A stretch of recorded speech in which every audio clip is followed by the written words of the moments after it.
Hello guys, welcome back P K Kannada channel. ಸ್ನೇಹಿತರೆ, ನಮ್ಮ ಚಾನಲಲ್ಲಿ ಸರ್ಸು ಅಂತ ಇಲ್ಲೇನು ಬಿಳಿ ಸೀರೆ ಉಟ್ಕೊಂಡಿರೋ ನೋಡ್ತಿದ್ದೀರ, ಇವರು ಮಾಹಿತಿ ಕಳಿಸಿರ್ತಾರೆ. ಮದುವೆ ಆಗೋದಕ್ಕೆ ನನಗೆ ಒಬ್ಬ ಒಳ್ಳೆಯ ಹುಡುಗ ಬೇಕು ಅಂತ ಮಾಹಿತಿ ಕಳಿಸಿರೋದು ಕಂಕಣ ಭಾಗ್ಯದಲ್ಲಿ. ನೀವು ಕೂಡ ನಿಮ್ಮ ಮಾಹಿತಿಗಳನ್ನು ಕಳಿಸ್ಬೋದು. ಹುಡುಗರು ಕೂಡ ನಿಮ್ಮ ಫೋಟೋ ಸಮೇತ ಬಯೋಡಾಟಾನ ಕಳಿಸಿ ನಿಮಗೆ ಮ್ಯಾಚ್ ಆಗುವಂಥ ಹುಡುಗಿನ ಹುಡುಕಾಟ ನಾವು ಮಾಡಿಕೊಡ್ತೇವೆ. ಇವರ ವಯಸ್ಸು 30 ವರ್ಷ.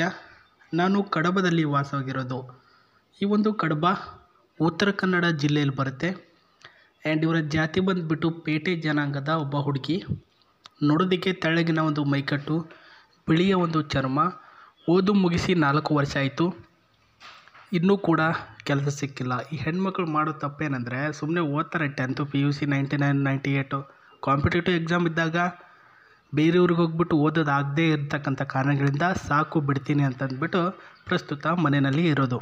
ಆ ರೀತಿ ಆಗಿಬಿಟ್ಟಿದೆ ಈ ಒಂದು ಸರ್ಸು ಅವರ ಪ್ರಾಬ್ಲಮ್ಮು.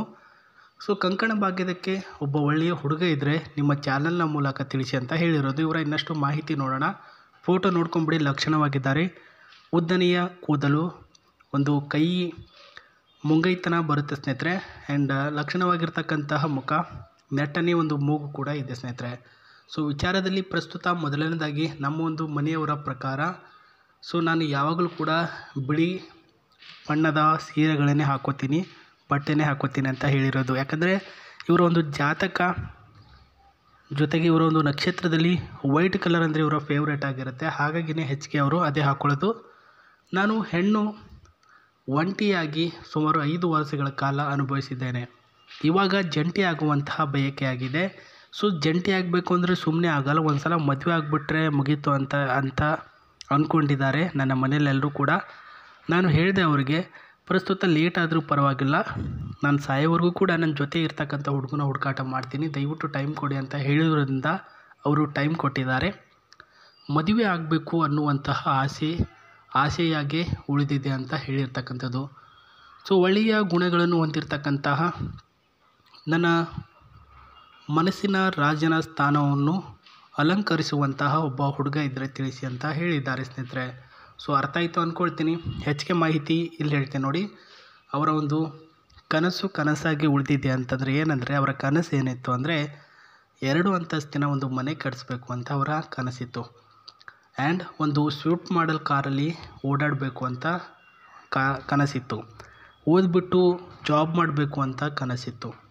3ನೇ ಪಾಯಿಂಟು, ಪ್ರಸ್ತುತ ತಂದೆ ತಾಯಿಯರನ್ನ ರಾಣಿ ಥರ ನೋಡ್ಕೊಳ್ಬೇಕು ಅಂತ ಕನಸಿತ್ತು. ಅದೆಲ್ಲನೂ ಕೂಡ ಅಷ್ಟೇ ಇದೆ. ಯಾಕಂದರೆ ಇವೆಲ್ಲ ಮಾಡಬೇಕು ಅಂದರೆ ದುಡ್ಡು ಬೇಕು ಅಂದರೆ ಇವರು ಕೆಲ್ಸಕ್ಕೆ ಹೋಗಬೇಕು ಅಂದರೆ ಆ ತಂದೆ ತಾಯಿಯರನ್ನ ನೋಡ್ಕೊಳ್ಳೋರು ಯಾರು, ವಯಸ್ಸಾಗಿದೆ, ಅವರ ಅಡುಗೆ ಕೆಲಸಕ್ಕೆ ಅಂತ ಸಹಾಯ ಮಾಡಬೇಕಾಗಿರೋದೇ ಇವರೇ. ಸೊ ಇವಾಗ ವಿಚಾರ ಏನಂದರೆ, ದುಡ್ಡು ಇರ್ತಕ್ಕಂಥ ವ್ಯಕ್ತಿನ ಮದುವೆ ಆದರೆ ನನ್ನ ಕನಸುಗಳನ್ನು ಈಡೇರುತ್ತೆ, ನನ್ನ ತಂದೆ ತಾಯಿಯವರು ಕೂಡ ಚೆನ್ನಾಗಿರ್ತಾರೆ, ನಾನು ಕೂಡ ಕಾರ್ನಲ್ಲಿ ಸುತ್ತಾಡ್ಬೋದು, ಆ್ಯಂಡ್ ಎಲ್ಲಿ ಬೇಕು ಇದರಲ್ಲಿ ಹೋಗ್ಬೋದು, ಆ್ಯಂಡ್ ಒಂದು ಜಾಬ್ ಕೂಡ ಅವರ ಮೂಲಕ ಪಡ್ಕೊಳ್ಬೋದು ಅಂತ ಇವರ ಒಂದು ಮೈಂಡ್ ಸೆಟ್ನಲ್ಲಿ ಯೋಚನೆ ಮಾಡಿ ಈ ರೀತಿಯಾಗಿ ಒಂದು ಪ್ರಪಲ್ನ ಕಳಿಸಿರೋದು. ಅರ್ಥ ಆಯ್ತಾ? ಸೊ ನೋಡ್ಕೊಳ್ಳಿ ಅವರ ಒಂದು ಕನಸಿನ ಈ ಒಂದು ಕಾರು. ಸೊ ಈ ಒಂದು ಕಾರಿನ ಇನ್ನಷ್ಟು ಡೀಟೇಲ್ಸ್ ನೋಡೋಣ. ಒಳಗಡೆ ಇರ್ತಕ್ಕಂಥ ಕಂಫರ್ಟೇಬಲ್ ಸೀಟು ನೋಡ್ಕೊಳ್ಳಿ ಸ್ನೇಹಿತರೆ. ಗೈಸ್, ಹುಡುಗ ಏನಿಲ್ಲ, ಒಟ್ಟಿನಲ್ಲಿ ಒಂದು ಗೌರ್ಮೆಂಟ್ ಜಾಬೇ ಆಗಿರಲಿ, ಪ್ರೈವೇಟ್ ಜಾಬ್ ಆಗಿರಲಿ, 50,000 ರೂಪಾಯಿ ಮೇಲ್ಗಡೆ ಸ್ಯಾಲ್ರಿ ಪಡಿತಿರ್ಬೇಕಂತೆ. ಆ್ಯಂಡ್ ಅಪ್ ಟು ಕರ್ನಾಟಕದಲ್ಲಿ ವಾಸವಾಗಿರಬೇಕು ಅವರು. ಮದುವೆ ಆದ ನಂತರ ಸಹ ನಾನು ಎಲ್ಲಾದರೂ ಬೇರೆ ಊರಿಗೆ ಹೋಗ್ತೀನಿ, ಬೇರೆ ದೇಶಕ್ಕೆ ಹೋಗ್ತೀನಿ ಅಂತ ಹೇಳೋದಲ್ಲ, ಕರ್ನಾಟಕದಲ್ಲಿ ವಾಸವಾಗಿರಬೇಕು. ನಾನು ಒಂದು ತಂದೆ ತಾಯಿಯವರನ್ನು ಸಾಯುವ ತನಕ, ಅವರ ತಂದೆ ತಾಯಿಯವರ ತನಕ ಅವರು ಇವಾಗ ಇವ್ರ ತಂದೆ ತಾಯಿಯವರು ಯಾವ ರೀತಿ ನೋಡ್ಕೊಳ್ತಾರೆ ಅದೇ ರೀತಿ ಸ್ಥಾನಮಾನ ಕೊಟ್ಬಿಟ್ಟು ಅವರಿರೋ ತನಕ ಚೆನ್ನಾಗಿ ನೋಡ್ಕೊಳ್ಬೇಕು. ನೀವು ಅವರಿಗೆ ಗೌರವ ಕೊಟ್ಟು ಮಾತಾಡಬೇಕು. ನಮ್ಮಿಬ್ಬರ ಜಗಳ ಏನೇ ಇದ್ದರೂ ನಮ್ಮ ಮಧ್ಯೆ ಬಗೆಹರಿಸ್ಕೊಳ್ಳೋಣ, ಅವರ ತನಕ ಹೋಗೋದು ಬೇಡ.